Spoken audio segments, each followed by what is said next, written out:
Hello and how are you. एक बार फिर से आपके चहेते चैनल पर मैं मुकेश सिंह आपका स्वागत करता हूं। जी हाँ, आज हम लेकर आए हैं क्लास 7 के बच्चों के लिए मैथमेटिक्स में क्लास 7, जो पिछले चैप्टर में पिछले हमारे वीडियो में हमने बताया था कि इंटीजर से चैप्टर नंबर 1 से आज उसके एक एक्सरसाइज 1.3 का सॉल्यूशन आपको देखने को मौका मिलेगा और अगला एक्सरसाइज जो चैप्टर नंबर 2 है उसके भी सवाल इस वीडियो में देखने को मौका मिलेगा। वो चैप्टर का नाम है इंटीजर्स, चैप्टर 2 का नाम है फ्रैक्शंस एंड डेसिमल्स। तो दोनों चैप्टर के दोनों एक्सरसाइज को हम आपको यहाँ पर देखने पूरा दिखाएंगे। जी हाँ, देखते देखते वीडियो को लाइक एंड सब्सक्राइब जरूर कर दीजिएगा। लेकिन एक सवाल जो मैं पूछना चाहता हूँ कि आप एएम ट्यूटरिंग क्लासेस क्यों देखोगे, व्हाई? जी हाँ, मैं उसके बारे में आपको बता दूं अच्छे तरीके से। जो यहाँ पर सिर्फ सवाल को सॉल्यूशंस नहीं बताया जाता है। जो आपने एक सवाल लाया है, सवाल में लिखता हूं और खुद उसको बना के दिखा, तो सिर्फ उतना ही काम नहीं होता है। इस सवाल को बनाते बनाते जो बेसिक कॉन्सेप्ट है मैथ का, उसके बारे में पूरी डिटेल्स बताता हूं। जी हाँ, उसके साथ जो ट्रिक्स अपनाए जाते हैं उस सवाल को जल्दी से सॉल्व करने, वो सारे ट्रिक्स में बताता हूं। यानी कि एक प्रकार का जो आपका जो फाउंडेशन है, किस चीज का फाउंडेशन, मैथमेटिक्स का, जो 7th 10th हो या 6 to 10 जो मैथ का फाउंडेशन है, उस सारे कॉन्सेप्ट को मैं क्लियर करता हूं exercise by exercise, class by class में एक्सरसाइज करता हूं। आप इसलिए देखो कि इसमें वो सारे ट्रिक्स, वो सारे कॉन्सेप्ट जो मैथमेटिक्स के बेसिक कॉन्सेप्ट है, वो सारे फॉर्मूला जो आसान तरीके से उसको समझाया जाता है, वो सारे ट्रिक्स जो सवालों में उपयोग किया जाता है और सवाल को बनाया जाता है, उस सारे प्रोसेस का तरीका होता है। आप इसलिए हमारा वीडियो देखो। आप इस वीडियो को इसलिए मत देखो कि सवाल है उसका सॉल्यूशन है, आप इसलिए भी जानो कि ये प्रोसेस, ये ट्रिक्स, ये कॉन्सेप्ट, ये फॉर्मूला, वो बेसिक ये आपके पास पहुंचेगा। जी हाँ, ये बिल्कुल पहुंचेगा। और वो जो चीज है, ये जो मटेरियल है, वो मटेरियल आपको लाइफ लॉन्ग काम देगा। आप आगे किसी भी क्लास में चले जाओ, 10th के बाद 11th 12th और आगे भी पढ़ते रहो, आपका मैथमेटिक्स का ये कॉन्सेप्ट आपकी लाइफ के लिए इंपॉर्टेंट होगा। इसलिए दोस्तों, मैं गुजारिश करूंगा कि ज्यादा से ज्यादा इस वीडियो को शेयर कीजिए, लाइक कीजिए और सब्सक्राइब कीजिए। तो आइए पढ़ते हैं क्लास 7 का चैप्टर नंबर 1। जो एक एक्सरसाइज रह गया था वो 1.3 के मैं सवाल लेता हूं। ये सवाल जो है हमारा, उसमें हमको बताया गया है कि डिवीजन करना। किसका डिवीजन? इंटीजर्स का डिवीजन है। इंटीजर्स हो सकता है वो पॉजिटिव इंटीजर्स हो, इंटीजर हो सकता है वो निगेटिव इंटीजर्स हो। यानी कि हम उसको किस प्रकार से इवेल्युएट करेंगे और बनाते हैं। पहला सवाल है हमारा एक्सरसाइज 1.3 का। जो पहला सवाल है, that is the one point, that is the सवाल है -30 और इसको डिवाइड किया गया है, दैट इज कॉल्ड 10 से। -30 एंड डिवाइड बाई 10। इस प्रकार के जो सवाल जहां भी है, ऐसे सवाल को हम कैसे सॉल्व देते हैं, कोई भी नंबर से। तो इसको क्या लिखते हैं, -30 और करेंगे क्या, 10। तो आप 0 0 को काट दोगे तो क्या आंसर आएगा, -3। बिल्कुल आसान तरीके से डिवीजन करना है, इसमें और कोई ट्रिक्स नहीं है, सिंपल मेथड है, आसान तरीके से सिर्फ डिवाइड कर देना है। ये बेसिक चीज है जो आप इससे पहले प्रीवियस क्लासेस में सीख चुके होंगे। बस इसको सॉल्व कर देना है इस आसान तरीके से। इसी एक्सरसाइज के 1.3 के जो हमारा दूसरा सवाल है, उसमें हमारा एक आता है कि ए डिवाइड करना है b प्लस सी, और बताया it is not equal to, ये इक्वल टू नहीं है, ए डिवाइडेड बी और प्लस नंबर है वो ए डिवाइडेड सी।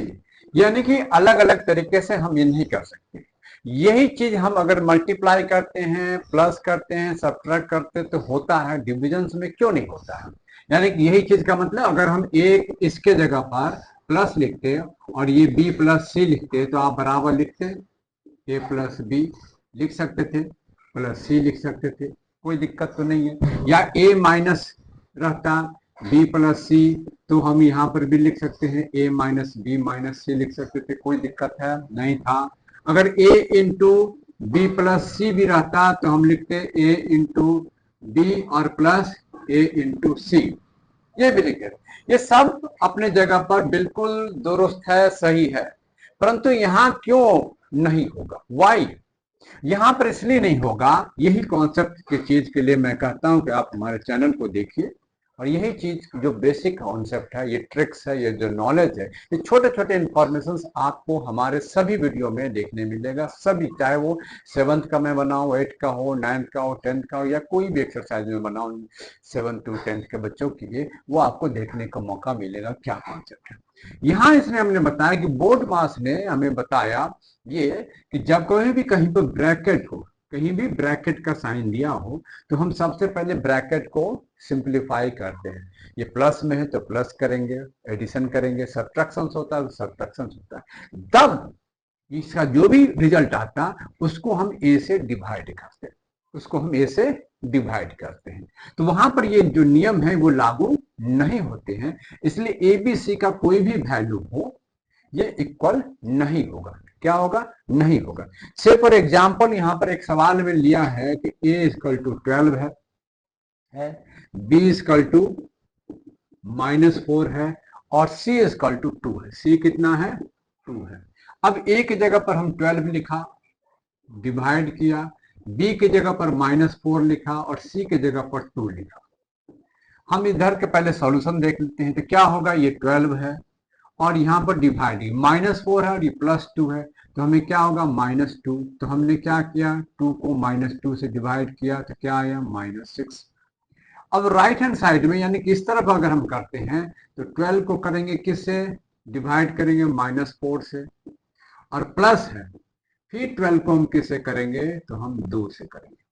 तो यहाँ पर क्या हो गया? -4 है, यानी कि 12 को हम -4 से करें और फिर 12 को हम क्या करें? 2 से करें। तो हमारा आंसर यहाँ पर आता है 3, आगे 4 या 12, और इसको आता है 6, तो यहाँ पर आ जाएगा 3। यानी कि ये जो हमारा है -6 इज नॉट इक्वल टू 3। क्यों? क्योंकि यहाँ बोर्ड मास के नियम के अनुसार हमने b प्लस सी को प्लस किया, तब उस नंबर को 12 से डिवाइड किया। लेकिन यहाँ पर तो अलग, b अलग a को डिवाइड करता है, c अलग डिवाइड करता है, तो ये उस नियम को फॉलो नहीं करता है, इसलिए ये जो है दोनों इक्वेशंस आपस में बराबर नहीं होगा। यही इस क्वेश्चन का जो बेसिक है और ये क्वेश्चन का जो कॉन्सेप्ट है वो आपको इस वीडियो में देखने को मौका मिलता है। देखते देखते आप जरूर इसको लाइक कर देना और सब्सक्राइब कर देना। इतना ही सी छोटी सी गुजारिश है। और एक और सवाल मैं इस एक्सरसाइज का लेता हूं, वो है कि right the 5 pairs of integers. 5 ऐसे पेयर आपको इंटीजर्स के लेने हैं, यानी कि ऐसे 5 पेयर लेना है ए और बी को इंटीजर्स के रूप में, जो इसका आंसर -3 होता है। क्या होता है? -3। एक पेयर 6 और -2 दिया है, एक पेयर क्या है? 6 और -2 दिया है, जिसको मिला के यहाँ पे -3 होते हैं, यानी कि 6 डिवाइडेड बाई -2 लिखेंगे तो -3 आएगा। ऐसे 5 पेयर्स आपको बनाने हैं। तो कोई भी नंबर्स आप ले सकते हो जिससे वैल्यू आ जाए। तो आप ले सकते हो -3 और ले सकते हो 1 ले सकते हो। कैसे? -3 को 1 से करोगे डिवाइड तो क्या होगा? -3 हो सकता है। 6 ले लिया है और ये ले लिया है, तो आप क्या ले सकते हो? कोई भी नंबर ले सकते हो, -3 और 3 ले लोगे तो क्या होगा? नंबर्स होगा -3 बाई, यहाँ भी आपका नंबर्स आ जाएगा, -3 ले जाएगा, तो हमारा पेयर -3 बाई ये हो सकता है। आप 12/4 ले सकते हो, इसका भी आंसर क्या आ जाएगा? -3 ले सकते। नंबर्स आप 15/5 ले लिया, यानी कि कोई भी पेयर ले सकते हैं जिसमें से हमारा जो वैल्यू है वो -3 हो जाएगा डिवाइड करने के बाद। ऐसे सारे पेयर आपके उपयोगी होंगे, और भी पेयर आप खुद से बना सकते हो, जो ये सारे पेयर आ सकते हैं, काम ले सकते हो। इवन कि 21/7 ले सकते हो, कोई दिक्कत नहीं है। यानी कि हम सारे चीज ले सकते हैं जहां पर हमें आंसर -3 आ जाए। इस 3 आने के बाद जो हमारा एक सवाल बनता है वो हमारा सवाल नंबर है 4th में कहता है, और वो सवाल है 4था नंबर का सवाल। क्या कहता है कि the temperature eight 12 noon was 10 degree above 0। 12 बजे दोपहर में, क्या है? 12 बजे दोपहर में कितना है टेम्परेचर? 10 डिग्री है, 10 डिग्री सेंटीग्रेड। कितना है? 10 डिग्री सेंटीग्रेड, 10 डिग्री सेंटीग्रेड है, और एबव द जीरो यानी कि 0 से ऊपर, यानी कि +10 डिग्री है। If it decrease at the rate of 2 degree centigrade per hour, यानी कि ये जो टेम्परेचर है वो 2 डिग्री सेंटीग्रेड पर आवर घटते जाता है। क्या है? 2 डिग्री सेंटीग्रेड पर आवर घटते जाता है। यानी कि 12 बजे अगर ये टेम्परेचर 10 है तो हमें जो टेम्परेचर है वो 11 बजे, सॉरी 1 बजे, 12 के बाद 1 बजे का 1 PM में ये हमारा टेम्परेचर जो होगा वो 8 डिग्री सेंटीग्रेड होगा। कितना हो जाएगा? 8 डिग्री सेंटीग्रेड हो जाएगा। तो पूछता है कि at what time would the temperature be 8 degree centigrade, यानी कितने बजे 8 डिग्री सेंटीग्रेड हो जाएगा। 8 डिग्री सेंटीग्रेड हो जाएगा। And below zero what will the temperature at the जैप, यानी कि पूछता है कि per hour at what time would the temperature be 8 degree below zero, 8 degree below, zero से नीचे हो जाए, यानी कि 0 से 8 डिग्री नीचे, मतलब -8 डिग्री हो जाए। कितना हो जाए? -डिग्री। तो पहले क्या करते हैं, हमें मिड नाइट तक भी जाना है, 12 बजे से 12 बजे तक पहुंचते हैं, तो इसमें हम 12 बनाते हैं। यहाँ पर हमारा हो जाता है 2 बज जाता है, यहाँ पर 3, यहाँ पर 4, यहाँ पे 5, यहाँ पे 6, यहाँ पे 7, यहाँ पे 8, यहाँ पे 9, यहाँ पे 10, यहाँ पे 11 और यहाँ पे 12। यहाँ पे लिखते हैं 3 PM, यहाँ लिखा 4 PM, यहाँ पर 5 PM, यहाँ पे लिखा 6 PM, यहाँ पे लिखा 7 PM, यहाँ पे लिखा 8 PM, यहाँ पे लिखा 9 PM, यहाँ पे लिखा 10 PM, यहाँ पे लिखा 11 PM, और यहाँ पे लिखा रात के 12 PM, यानी PM भी आ गया हमारा, 12 बज गए। सुबह दोपहर से लेकर रात, आधी रात की हमारा समय आ गया है। अब आने के बाद हमें डिग्री में क्या है, प्रत्येक घंटे जो डिग्री है टेम्परेचर में 2-2 डिग्री कम होते जा रहे हैं। यानी कि 10 से 8 हुआ तो क्या होगा? 6 होगा, 4 होगा, 2 होगा, 0 होगा, -2 होगा, -4 होगा, और -6 होगा, -8 होगा, -10 होगा, -12 होगा, और -14 डिग्री सेंटीग्रेड हो जाएगा। 14 डिग्री सेंटीग्रेड हो जाएगा। ये चार्ट बनाने के बाद आप कोई भी आवर सवाल में पूछते हैं तो सवाल में पूछता है कि -8 डिग्री सेंटीग्रेड में कितना टाइम बचेगा, तो -8 डिग्री टेम्परेचर में कितना टाइम बच गया? 9 बच गया। कितना बजा? 9। और दूसरा पूछता है कि what would be the temperature at mid night, तो आधी रात, आधी रात को क्या टेम्परेचर होगा? इधर 9 बज गया और इधर हमारी आधी रात को टेम्परेचर कितना हो गया? 14 डिग्री सेंटीग्रेड। तो आपका आंसर लिखेंगे 9 PM, 9 PM, और दूसरा आंसर होगा -14 डिग्री सेंटीग्रेड। तो 9 बजे रात में -8 डिग्री सेंटीग्रेड हो जाएगा, और रात्रि 12 बजे -14 डिग्री सेंटीग्रेड हो जाएगा। क्यों होगा? क्योंकि प्रत्येक घंटे टेम्परेचर 2-2 डिग्री सेंटीग्रेड घटता जाता है। अगला सवाल पर आते हैं, और उस सवाल नंबर 1 और हम लेते हैं इस एक्सरसाइज के, फिर आगे बढ़ जाएंगे अगले एक्सरसाइज में हम। और वो सवाल हमारा कहता है in case in a class test, एक क्लास के टेस्ट में +3 मार्क्स आर गिवन, 3 नंबर दिया जाता है, प्रत्येक जो है वो सही आंसर होने पर, यानी कि करेक्ट आंसर आप बनाते हो तो उसमें 3 नंबर मिलता है। क्या नंबर मिलता है? 3 नंबर। In a class +3 marks are given for every correct answer, यानी कि प्रत्येक सही नंबर पे 3 नंबर मिलता है। एंड -2 मार्क्स आर गिवन और एवरी इनकरेक्ट पर, यानी कि सही नंबर आप मिलता है, यानी कि करेक्ट आंसर मिला, करेक्ट आंसर लिखो तो आपको कितना मिल गया? +3। इनकरेक्ट लिखा, यानी कि आंसर आपने गलत लिखा, तो क्या मिला? -2। करेक्ट पे 3 और इनकरेक्ट पे 2 मिलता है। अब सवाल है हमारा, इस सवाल में पूछता है इसमें कि Radhika score 20 mark if she got 12 correct answer.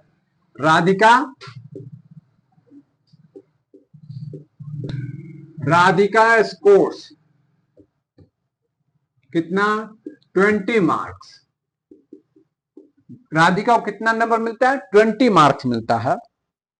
If she got 12 correct answer, and see 12 correct answer, 12 correct answer. Correct answer. तो 12 करेक्ट आंसर पे उसको नंबर क्या मिल जाएगा? 1 करेक्ट आंसर आप लिखता है तो +3, 1 इनकरेक्ट आंसर लिखती है तो -2। तो 12 करेक्ट आंसर पर मिल जाएगा तो कितना मिल जाएगा? 12 into 3 that is called 36। And पूछता है how many questions has she attempted incorrectly. तो इनकरेक्ट जो क्वेश्चंस है वो कितना अटेम्प्ट की, क्योंकि उसको नंबर कितना आया है 20, और अगर करेक्ट आंसर से वो 36 लाई और टोटल मार्क्स लाया 20, इसका मतलब है कि उसको 16 नंबर कम आए, क्योंकि 12 करेक्ट आंसर से जो मार्क्स ऑब्टेन होते हैं वो 36, लेकिन फाइनल स्कोर उसको 20 आया। इसका मतलब है फाइनल स्कोर में उसको 16 नंबर कम आया है। तो इसके कारण क्या हो गए? कितना इनकरेक्ट क्वेश्चंस को वो अटेम्प्ट की, how many questions attempt incorrectly. तो हम देखते हैं दोनों के बीच का डिफरेंस क्या है। दोनों के बीच का डिफरेंस है 16। कितना है? 16। तो 1 इनकरेक्ट पे हमें -2 नंबर मिलते हैं, तो 16 पर कितना मिलेगा? यानी कि इनकरेक्ट अटेम्प्ट क्या नहीं होगा? इनकरेक्ट अटेम्प्ट क्या होगा? 16 डिवाइडेड बाय 2, आंसर क्या होगा? 8। तो एक इनकरेक्ट पे 2 नंबर करते हैं तो 16 नंबर नहीं मिले, इसका मतलब है कि 8 इनकरेक्ट अटेम्प्ट हुआ है, जिसके कारण से इसका जो मार्क्स है वो 36 के घट के 20 आ गया। 36 से घट के कितना आ गया? 20 आ गया। एक करेक्ट पे 3 आंसर नंबर मिलता है, एक इनकरेक्ट पे 2 नंबर मिलते हैं। राधिका स्कोर 20 मार्क्स, तो उसने क्या, राधिका ने 12 करेक्ट आंसर बनाई थी, जिससे उसके कारण से 20 मार्क्स मिले, परंतु 12 करेक्ट आंसर से उसको 36 मिलने चाहिए था। तो इनकरेक्ट आंसर भी बनाई, जिसके कारण से उसको नंबर 20 आ गया। अब वो कितना इनकरेक्ट है, तो डिफरेंस क्या है? 36। 12 करेक्ट आंसर से 36 नंबर आना चाहिए, और मार्क्स आया 20, तो दोनों के बीच में घटा देंगे तो 16 आया। 16 नंबर इनकरेक्ट के कारण कम हो गए। तो एक इनकरेक्ट पे 2 नंबर कटता है, तो 16 नंबर कटने के लिए आप 2 से डिवाइड करो, तो क्या होगा? 8 इनकरेक्ट आंसर जो है वो 8 इनकरेक्ट क्वेश्चन अटेम्प्ट किए। तो इस प्रकार से इसको हम सॉल्व करते हैं इस एक्सरसाइज के। बढ़ते हैं हम अगले एक्सरसाइज जो है, इसमें 1-2 सवाल और है जो आप उम्मीद करते हैं कि आप खुद बनाओगे, और उसको बना के आप हमारे पास उसको भेजिए, कमेंट कीजिए और उस सेक्शन को बताइए, और हम आपको आगे डिटेल्स बताएंगे। बढ़ते हैं हम आगे, और वो हम चैप्टर लेते हैं, वो चैप्टर नंबर 2 जो हमारा है वो है हमारा फ्रैक्शंस एंड डेसिमल। क्या है हमारा? Fractions and decimal. फ्रैक्शंस और डेसिमल के बारे में आगे बढ़ने से पहले इसके कुछ हिस्ट्री है, जो कुछ फैक्ट्स है वो उसके बारे में इंफॉर्मेशन मिली है। ये वो चैनल है जो आपको जानकारी देता है कि फ्रैक्शंस और डेसिमल का इन्वेंशन किसने किया। ऐसे कई सारे इन्वेंशन जो है वो आपको लगातार हमारे वीडियो में देखने को मौका मिलेगा। मैथ पढ़ते हैं तो उसके साइंटिफिक तरीके भी जानिए, और कौन सा ऐसे साइंटिस्ट था, कौन से ऐसे मैथमेटिशियन थे जिसने डिस्कवर किया। वो इंडियन मैथमेटिशियन थे, फ्रेंच थे, यूरोपियन थे, चाइनीज थे, ये कहाँ के, इसके बारे में आपको कंप्लीट इंफॉर्मेशन आपको इस चैनल पर देखने को मिलेगा। तो सबसे पहले जानते हैं कि हमारा जो फ्रैक्शंस है और डेसिमल है, सबसे पहले बहुत हजारों साल पहले आया है, वो हमारे इजिप्टियन ने लाया। इजिप्ट के जो मैथमेटिशियन थे 1000 BC में मैथमेटिक्स में फ्रैक्शंस को और डेसिमल को यूज किया था।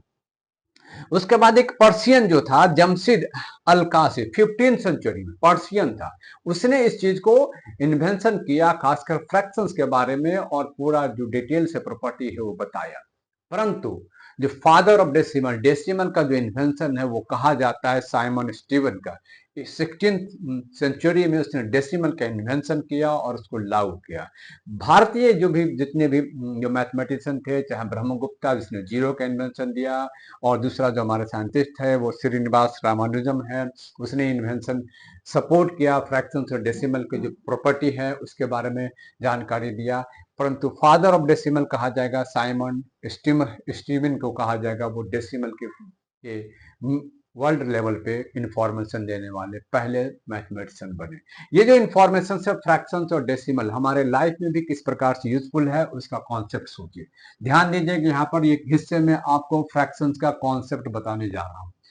कोई भी फ्रैक्शन मान लीजिए हम निकालते हैं तो फ्रैक्शन जो होता है वो होल और पार्ट का मिश्रण है, होल और पार्ट का मिश्रण है। मान लीजिए ये होल है, दिस इज द होल है, यानी कि एक हमारा मैदान हो, ये एक हमारा फुटबॉल हो, दिस इज द होल है। अगर हम इसको फ्रैक्शंस में करते हैं यानी कि दो पार्ट कर दिया, अब हमारा होल तो पूरा हो गया, यानी कि दोनों का कॉम्बिनेशन से बनाएंगे तो होल बन जाएगा। और ये जो एक पार्ट है ये इस होल का फ्रैक्शंस है, ये जो एक पार्ट है इस होल का फ्रैक्शंस है। आप इसको चार पार्ट में बना दो, अब तो हमारा 1 2 3 4 हो गया, यानी कि चार पार्ट, यानी कि चारों पार्ट को मिलाने से एक पूरा होल बनेगा, तो चारों जो हिस्सा है वो पूरा होल हो गया। और ये जो एक हिस्सा है वो 1/4 हो गया, यानी कि ये पार्ट हो गया। ये क्या क्या हो गया, 1 पार्ट हो गया। ये भी हमारा 1 पार्ट है, 1 पार्ट है, 1/4, यानी कि सब हिस्सा जो है 1/4 हिस्सा में डिवाइड हो गया। कितने आप नंबर और फ्रैक्शंस में करते हो उस पर निर्भर करता है। तो पूरा जो होल हो गया वो 8 हिस्सों में बट गया। कितने हिस्सों में बट गया, 8 हिस्सों में। अब ये हमारा 8 जो है वो डिनोमिनेटर के रूप में लिखा जाएगा। ऊपर जो नंबर होगा वो उसका फ्रैक्शंस होगा। 8 में हो सकता है 1 हो, 2 हो, 3 हो, 4 हो, 5 हो, जो भी नंबर हो उसको आप उसको पार्ट मानेंगे। तो ये डिवाइड किससे होता है, होल, यानी part divided by whole, that is called fractions. यानी कि ये राउंड में हो सकता है या आप कोई भी शेप ले लो इस प्रकार का।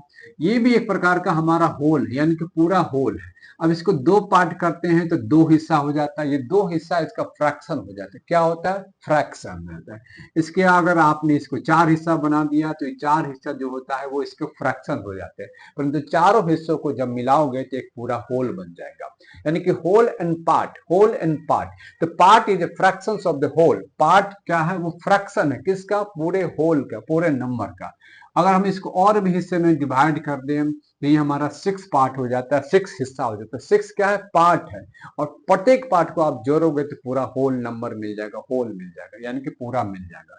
तो इसके हिस्से को हम सभी हिस्से को अगर हमारा लिखते हैं तो सभी हिस्से को जोड़ेंगे तो आप क्या है देखोगे तो मिल जाएगा 6, 1 2 3 4 5 6, या तो 6 गुने 1/6 लिख दो तो भी हमारा मिल जाएगा 1, या 1/6 को आप जोड़ भी दोगे तो आप देखना ये पूरा जो नंबर है वो हमारा मिल जाएगा 1 2 3 4 होगा, और ये हमारा 6/6 यानी कि 1 हो जाएगा।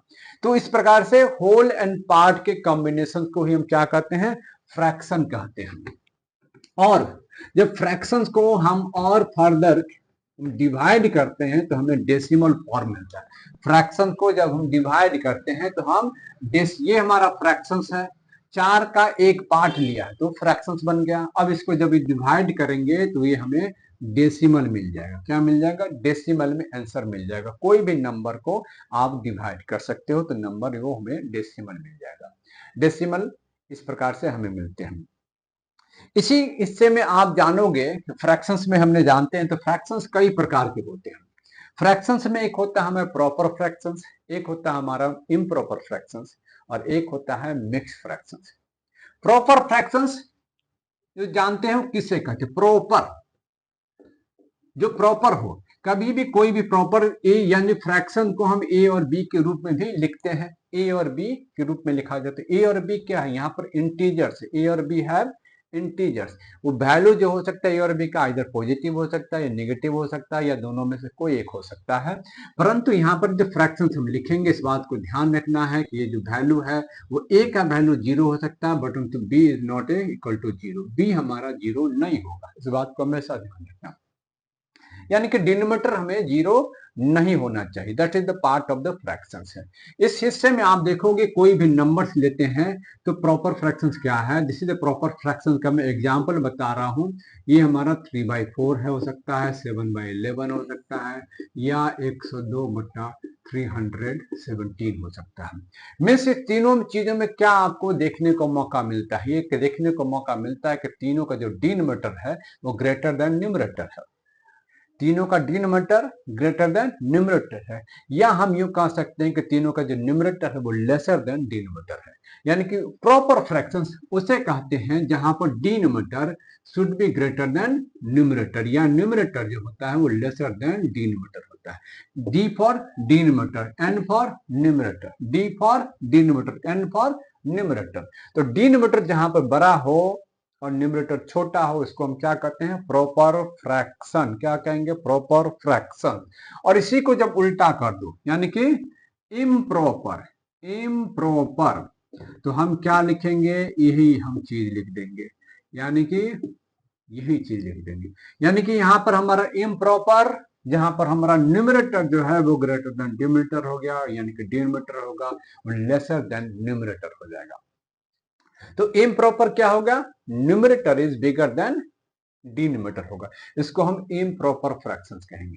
प्रॉपर में हमें ध्यान रखना है कि ए और बी, यानी कि ये अगर प्रॉपर फ्रैक्शंस में है तो ए जो है लेसर देन बी है, या हम कह सकते हैं बी इज ग्रेटर देन ए है, बी इज ग्रेटर देन ए है। लेकिन यहां जब हम इम्प्रॉपर्स में आएंगे, अगर हम ए बट्टा बी लिखते हैं तो हमारा ए का वैल्यू ग्रेटर देन बी होगा और बी इज लेसर देन ए होगा।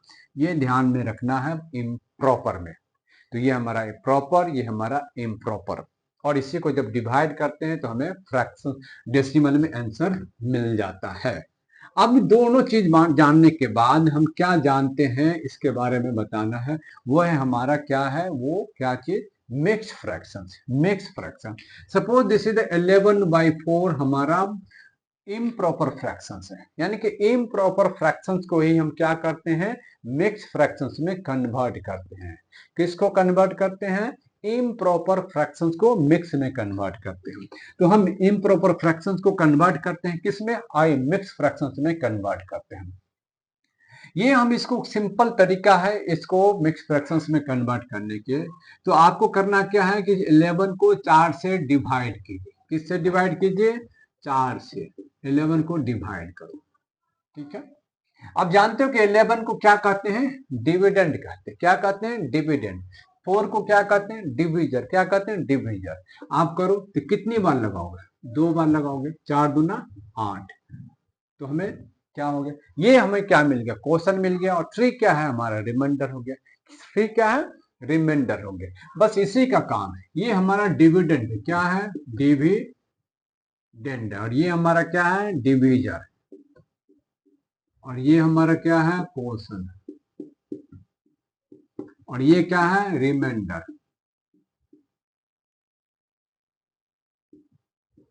रिमाइंडर। अब हमें इसको मिक्स फ्रैक्शंस में क्या करना है? तो अभी देखोगे रूल्स क्या है। डिविडेंड बराबर क्या होता है? डिविडेंड बराबर क्या होता है रूल्स में फिर बता दूं। डिविजर्स, डिविजर को मल्टीप्लाई करो क्वेश्चन से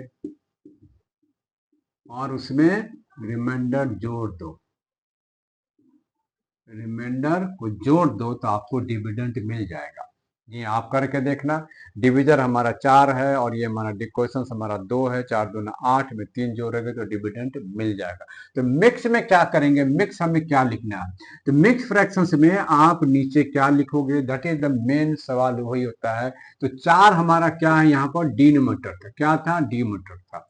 तो 4 हमारा डिविजर हो गया। 4 हमारा डिविजर हो गया। ठीक है। और इसको हम मल्टीप्लाई करेंगे। किससे मल्टीप्लाई करेंगे? क्वेश्चन से। यहाँ लिख देंगे। और ऊपर में जो हमारा है वो आर है, रिमाइंडर है। यानी कि डिविजर को क्वेश्चन से मल्टीप्लाई करेंगे तो आर और उसमें जोड़ देंगे। आर को इस दोनों के बीच में मल्टीप्लाई होगा, इस दोनों के बीच में प्लस होगा। इस दोनों के बीच में मल्टीप्लाई होगा, इस दोनों के बीच में प्लस हो जाएगा। मतलब अगर हम लिखना चाहें तो हम 4 को यहाँ लिखेंगे, यहाँ लिखेंगे, 2 को हम यहाँ लिखेंगे और 3 हमारा यहाँ पर होगा। इस दोनों के बीच का जो रिलेशन होता है मल्टीप्लाई होता है। मल्टीप्लाई करने के बाद जो भी रिजल्ट आए उसमें प्लस कर देना है। तो आपको ये हमारा आंसर होगा 4 टू होल नंबर 3/4। ये हमारा मिक्स फ्रैक्शंस में है। क्या है? मिक्स फ्रैक्शंस में ये हमारा नंबर आ गया। तो इस प्रकार से प्रॉपर, इम्प्रॉपर और मिक्स फ्रैक्शंस को देखने को मौका मिलता है इस एक्सरसाइज में। और आपको इस एक्सरसाइज का शुरुआत करते हैं। आप इस प्रकार से वीडियो देखते रहना कंटिन्यूटी। आपको नेक्स्ट जो है हमारा वीडियो में आपको इस एक्सरसाइज के और भी सवाल देखने को मौका मिलेगा। कुछ सवाल मैं बता के जाता हूं। जैसे ये सवाल आपने देखा होगा कि ये हमारा अगर हिस्सा में लिख दिया है तो इसको हम हिस्से में बताता है कि सवाल है 2 × 1/5, यानी कि हम कह सकते हैं इसको 2/5 लिख सकते हैं। तो इसको हम कौन सा टेबल जो हम बनाएं तो हमारा बनेगा इसको, यानी कि ये करना है, इसको 5 हिस्सों में बांट दो। कितने हिस्सों में? 5 हिस्सों में बांट दीजिए। क्यों 5 हिस्से में? यानी कि ये हमें होल के बारे में बताता है, यानी कि ये जो है पिक्चर वो 5 पार्ट में डिवाइड किया गया है और 2 इसका पार्ट, यानी कि कोई भी 2 पार्ट आप ले लो, उसको सेट कर दो तो ये आपके 5 पार्ट में 1 2 3 4 5, और यहाँ पर तो 3 पार्ट जो है वो अनसेट होगा, 2 जो होगा सेट होगा। इस प्रकार का पिक्चर जो है वो बराबर होगा 2/5 का। 2/5 का पिक्चर को बराबर होगा। मान लीजिए एक शेप दे दिया जाए और इसको कहा जाए कि 1/3 हिस्सा को आप ले लो। तो जो भी शेप दिया जाए उसको क्या करना है, आपको 3 हिस्सों में बांट देना है। और 3 हिस्से में बांट देना है तो एक हिस्सा को सेट कर दोगे तो ये हो जाएगा 1/3 का, ये हिस्सा बता देगा 1/3, और ये बताएगा 2/5 के पार्ट को बना देगा। ठीक है। Multiply and reduce the lowest form convert in the mixed fractions. कोई भी नंबर्स हो, हमको कहता है, जैसे सवाल नंबर 3 है, ये चैप्टर नंबर 2.1 के एग्जाम्पल से मैं आपको बता रहा हूं कि इसका आंसर क्या हो सकता है। चैप्टर नंबर 2.1 के से मैंने बताया है। इसको आप पूरा एक्सरसाइज फिर बनाना, और उस एक्सरसाइज को आप देखते देखते वीडियो आपका पसंद आए तो लाइक और शेयर जरूर कीजिएगा। मिलते हैं इसी क्लास के लिए मैं अगले वीडियो का इंतजार कीजिए और वो जल्द आपके सामने में मिलेगा।